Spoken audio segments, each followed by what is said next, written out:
नमस्कार दोस्तों, मेरा नाम है आकाश और स्वागत है आपका दीक्षा एग्जाम्स में। आज हम पढ़ने वाले हैं भारतीय संविधान पर महत्वपूर्ण प्रश्न और ये 50 क्वेश्चन होने वाले हैं दोस्तों। ये क्वेश्चन दोस्तों परीक्षाओं में आए हुए हैं और बार-बार रिपीट होते हैं।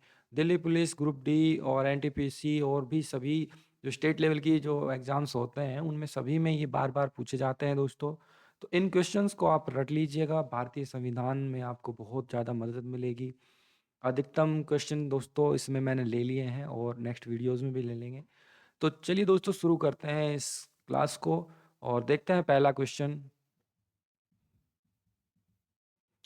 भारतीय संविधान को कब अंगीकृत किया गया दोस्तों? तो सही उत्तर होगा दोस्तों बी। 26 नवंबर 1949 को जो भारतीय संविधान को अंगीकृत कर लिया गया था दोस्तों। ठीक है। और लागू कब किया गया था? 26 जनवरी 1950 को। तो जो हम गणतंत्र दिवस मनाते हैं उस दिन 26 जनवरी 1950 को भारत गणतंत्र राष्ट्र बन गया था दोस्तों। ठीक है। और अंगीकृत कब किया गया था? 26 नवंबर 1949 को। ठीक है, अपनाया गया था, यानी कि अंगीकृत अपनाना अपनाया जाना। ठीक है। नेक्स्ट क्वेश्चन है दोस्तों, भारतीय संविधान किस देश से सबसे अधिक प्रभावित है? ठीक है, यानी कि भारतीय संविधान है जो किस देश से सबसे अधिक प्रभावित है, यानी कि सबसे अधिक जो नियम है, कानून है, वो किस देश से ज़्यादा लिए गए हैं? तो सही उत्तर होगा दोस्तों ए, ब्रिटेन से। जो और ब्रिटेन से जो भारत शासन अधिनियम 1935 है ना दोस्तों, वो मोस्टली उसमें से जो आर्टिकल्स हैं वहाँ से लिए गए हैं। तो सही उत्तर होगा ए, संसदीय शासन प्रणाली, विधि शासन, ठीक है, कैबिनेट प्रणाली ब्रिटेन से ली गई है। यहाँ तक कि जो अपनी नागरिकता है वो भी ब्रिटेन से ही ली गई है, एकल नागरिकता। नेक्स्ट है दोस्तों, संविधान सभा के अध्यक्ष कौन थे? जो संविधान सभा बनाई गई थी उसके परमानेंट अध्यक्ष कौन थे दोस्तों? सही उत्तर होगा option C, doctor Rajendra Prasad संविधान सभा के स्थायी सदस्य थे। ठीक है। नेक्स्ट है, भारतीय संविधान की प्रस्तावना में कितने आदर्श निहित थे? जो प्रस्तावना है उसमें कितने आदर्श निहित थे दोस्तों? चलिए मैं एक ट्रिक बता देता हूँ इसमें। जब प्रस्तावना में आदर्श पूछे तो आप इनको गिनिए कि कितने लेटर है। 1, 2, 3, 4, 5। तो भारतीय प्रस्तावना में 5 आदर्श निहित हैं। वो कौन-कौन से आदर्श निहित है दोस्तों? तो वो है न्याय, स्वतंत्रता, समता, बंधुत्व, पंथ निरपेक्षता। ठीक है। ये 5 आदर्श हैं जो भारतीय संविधान में संविधान की जो प्रस्तावना है उसमें निहित है। नेक्स्ट है, मौलिक अधिकार किस भाग में वर्णित है? अब इसी तरह से हम इस ट्रिक को याद रखेंगे कि मौलिक अधिकार किस भाग में है। अगर ये याद रखना हो तो इसमें भी ऐसे गिनेंगे 1, 2, 3। भाग 3 में मौलिक अधिकार आ जाते हैं दोस्तों। ठीक है। भाग 2 में क्या है? भाग 2 में है नागरिकता और भाग 4 में क्या है? डीपीएसपी है। ठीक है। और जो भाग 5 है दोस्तों उसमें क्या है? संघ, केंद्र सरकार। ठीक है, केंद्र। सही उत्तर होगा ऑप्शन बी, भाग 3। ठीक है। और ये भाग 3 है जो 12 से 35 है, मौलिक अधिकार दिए गए हैं दोस्तों। ठीक है। नेक्स्ट है, नीति निर्देशक तत्व किस देश से लिए गए हैं दोस्तों? ये बहुत इंपॉर्टेंट क्वेश्चन है, बार-बार पूछा जाता है हर परीक्षा में, आपने भी देखा होगा। सही उत्तर होगा दोस्तों सी, आयरलैंड से लिए गए हैं नीति निर्देशक तत्व। नेक्स्ट है, संविधान का संरक्षक किसे कहा जाता है? संविधान का संरक्षक किसे कहा जाता है दोस्तों? सही उत्तर होगा ऑप्शन डी, सर्वोच्च न्यायालय को संविधान का सर्वोच्च न्यायालय कहा जाता है। और सर्वोच्च न्यायालय संविधान की व्याख्या और रक्षा करता है। भारतीय संविधान की प्रकृति कैसी है? तो भारतीय संविधान की प्रकृति अर्धसंघीय है दोस्तों। ठीक है। यानी कि ना तो पूर्ण संघीय है, केंद्र सरकार से ही है क्योंकि उसमें सुप्रीम कोर्ट भी आ जाता है। ठीक है। एकात्मक है, एकात्मक भी नहीं है। न- राज्य सरकार भी है, फिर केंद्र सरकार भी है, परिसंघात्मक।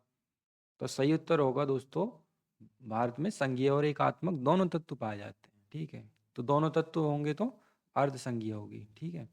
नेक्स्ट है, समानता का अधिकार किन अनुच्छेदों में निहित है? यानी कि समानता के जो अधिकार हैं वो किन अनुच्छेदों को बोला गया है? तो सही उत्तर होगा दोस्तों ऑप्शन ए, अनुच्छेद 14 से 18 है, वो समानता के अधिकार है। ठीक है। और ये मौलिक अधिकार है दोस्तों। भारतीय संविधान के शिल्पकार किसे कहा गया है?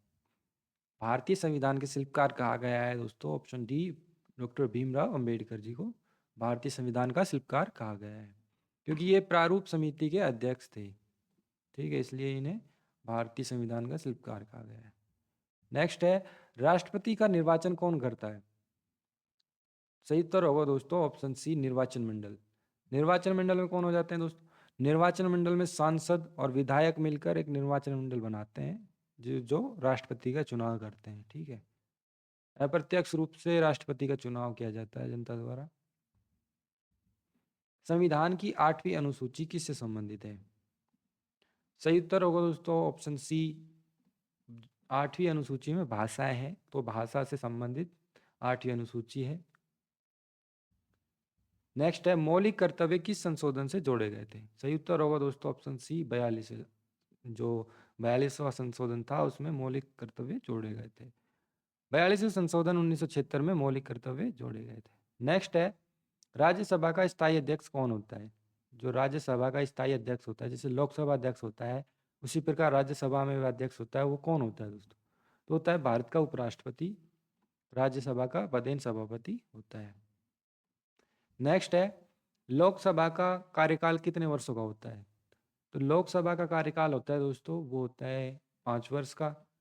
और जो राज्यसभा में जितने भी मेंबर्स होते हैं उनका कार्यकाल होता है दोस्तों 6 वर्ष का, और हर 2 वर्ष में वो रिटायर होते रहते हैं। सामान्य स्थिति में लोकसभा का कार्यकाल 5 वर्ष होता है। नेक्स्ट है, पंचायत राज व्यवस्था किस संशोधन से लागू हुई थी? जो पंचायत राज व्यवस्था है किस संविधान संशोधन से लागू हुई थी? तो है दोस्तों 73वां। 73 में पंचायती राज है। ठीक है, तो नेक्स्ट है, नगर पालिका व्यवस्था किस संशोधन से जोड़ी गई थी? तो इसका सही उत्तर होगा सी, 74वें संशोधन से। तो आप ऐसे याद कर लीजिए, पंचायत 73 में और 74 में नगर पालिका। नेक्स्ट है, राष्ट्रपति शासन किस अनुच्छेद के अंतर्गत लगाया जाता है? जो राष्ट्रपति शासन है, यानी कि राज्य में लगता है राष्ट्रपति शासन, ठीक है, वो किस अनुच्छेद के अंतर्गत लगता है? वो लगता है अनुच्छेद 356 के तहत।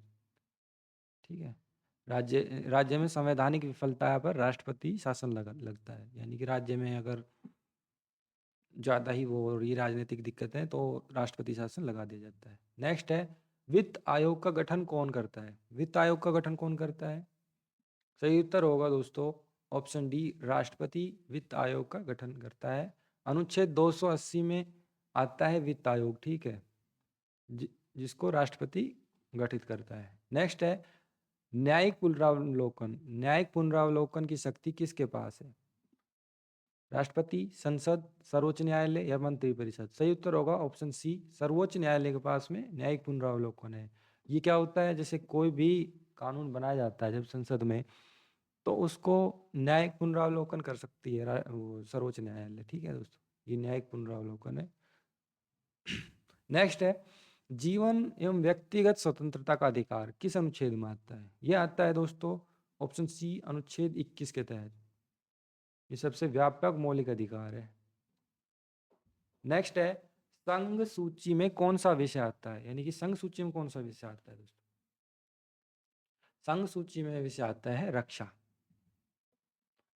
रक्षा केंद्र सरकार करती है, जो राष्ट्र की रक्षा होती है वो केंद्र सरकार का विषय है। नेक्स्ट, राज्य सूची में कौन सा विषय शामिल है? विदेश नीति, ये केंद्र सरकार की है। रेल, ये संघ सूची का विषय है। पुलिस हर राज्य की अलग होती है, ये राज्य सूची का है। मुद्रा संघ की है। तो सही उत्तर होगा ऑप्शन सी, पुलिस राज्य सरकार के अधीन आती है। नेक्स्ट है, समवर्ती सूची में कौन सा विषय आता है? यानी कि समवर्ती सूची, 3 प्रकार की सूचियां होती है, संघ सूची, एक राज्य सूची और एक होती है समवर्ती सूची। समवर्ती सूची में वो होते हैं जिस पर दोनों कानून बना सकते हैं, दोनों के अंडर आती है। बट अगर कहीं वो होता है, विवाद होता है, तो उसमें संघ की ही चलेगी, ये होती है समवर्ती सूची। तो समवर्ती सूची का विषय कौन सा है? रक्षा, शिक्षा, विदेश व्यापार, डाक। सही उत्तर है दोस्तों शिक्षा, बी। शिक्षा पर केंद्र और राज्य दोनों कानून बना सकते हैं। ठीक है, नेक्स्ट है, संपत्ति का अधिकार अब किस प्रकार का अधिकार है? मौलिक, प्राकृतिक, राजनीतिक, कानूनी? अब कानूनी अधिकार बना दिया गया दोस्तों, पहले ये मौलिक अधिकार था। 44वें संशोधन के बाद यह कानूनी अधिकार रह गया है। नेक्स्ट है, संविधान सभा का गठन कब हुआ था? जो संविधान सभा बनाई गई थी उसका गठन कब हुआ था दोस्तों? सही उत्तर है ऑप्शन बी, 1946 में संविधान सभा का गठन हुआ था और ये कैबिनेट मिशन योजना के तहत किया गया था। नेक्स्ट है, भारतीय संविधान कब लागू हुआ? भारतीय संविधान लागू कब हुआ? लागू हुआ था 26 जनवरी 1950 को, और अंगीकृत कब कर दिया गया था? 26 नवंबर 1949 को। तो सही उत्तर है 26 नवंबर 1950, सॉरी 26 जनवरी 1950 को भारतीय संविधान लागू हो गया था। ठीक है, और भारत गणतंत्र दिवस मनाता है 26 जनवरी को। नेक्स्ट है, भारत को गणराज्य कब घोषित किया गया?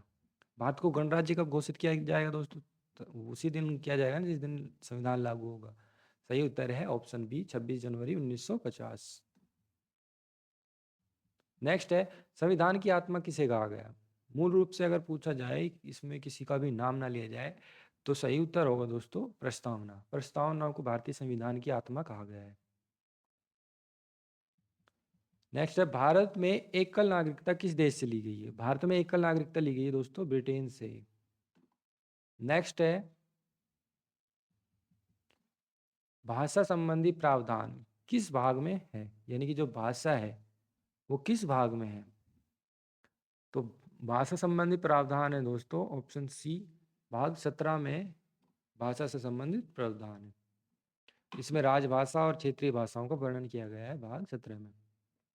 नेक्स्ट है, संविधान संशोधन की जो प्रक्रिया है वो किस अनुच्छेद के तहत आती है? यानी कि संविधान में संसद जब संशोधन करती है तो वो किस अनुच्छेद के तहत संशोधन बताया गया है कि आप संविधान में संशोधन कर सकते हैं?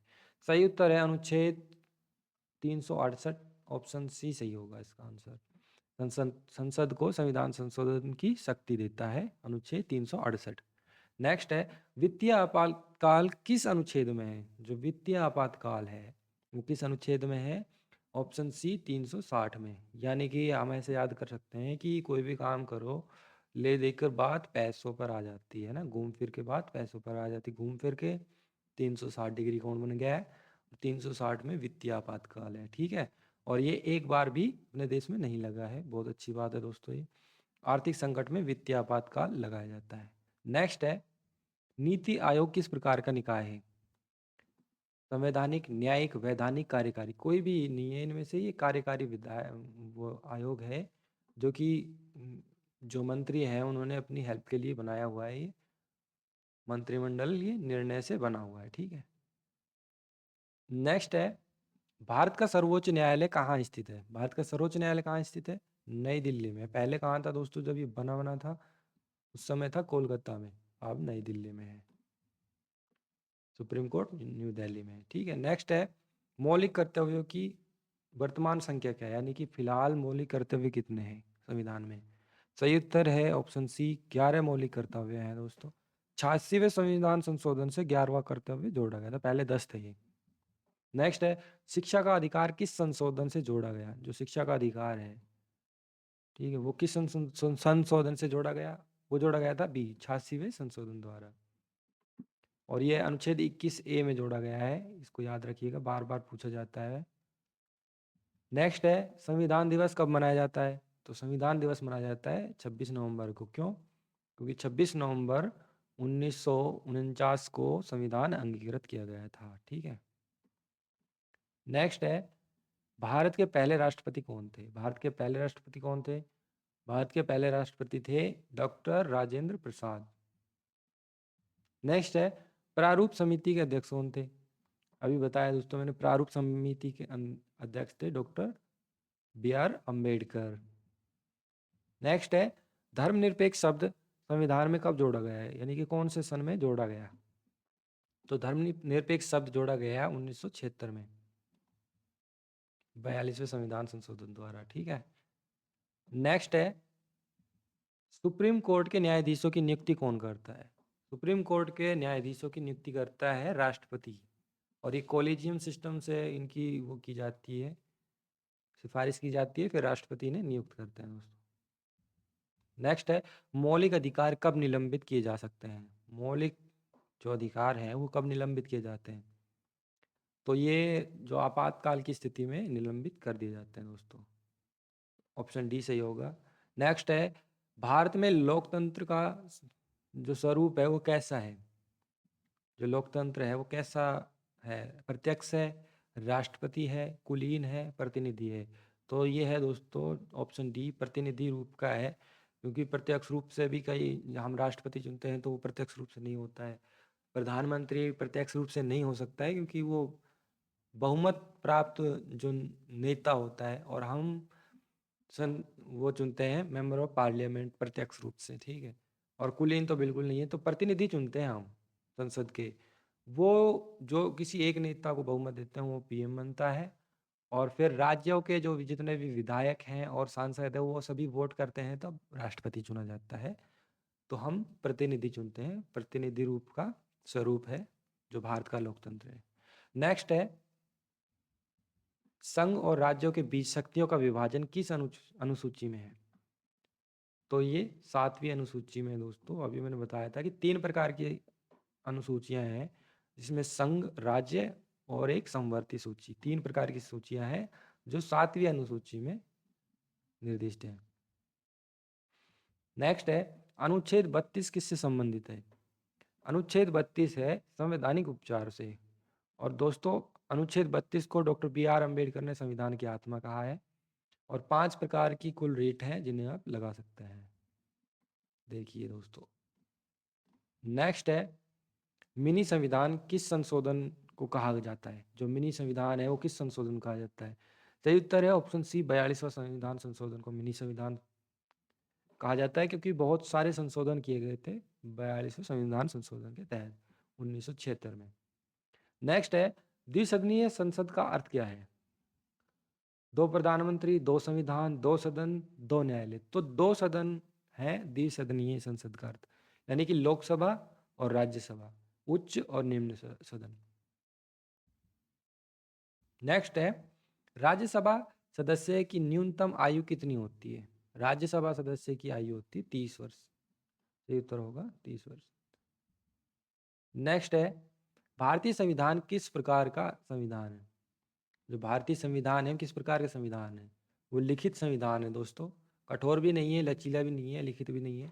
लिखित संविधान है और विश्व का सबसे बड़ा, लंबा और लिखित संविधान है। तो ये थे दोस्तों हमारे कुछ क्वेश्चन, 50 क्वेश्चन इंपॉर्टेंट। तो अंत तक बने रहने के लिए बहुत बहुत धन्यवाद दोस्तों। हमारे चैनल को सब्सक्राइब कर लीजिएगा। मैं जीके की बहुत सारी वीडियोस लेके आता रहता हूँ, और जॉब से रिलेटेड वीडियोस भी मैं जानकारी वाली डालता रहता हूँ। तो चैनल का नाम है दीक्षा एग्जाम्स, और इस चैनल को सब्सक्राइब कर लीजिए दोस्तों। वीडियो अच्छी लगी हो तो लाइक कर लीजिएगा। मिलते हैं नेक्स्ट वीडियो में। धन्यवाद।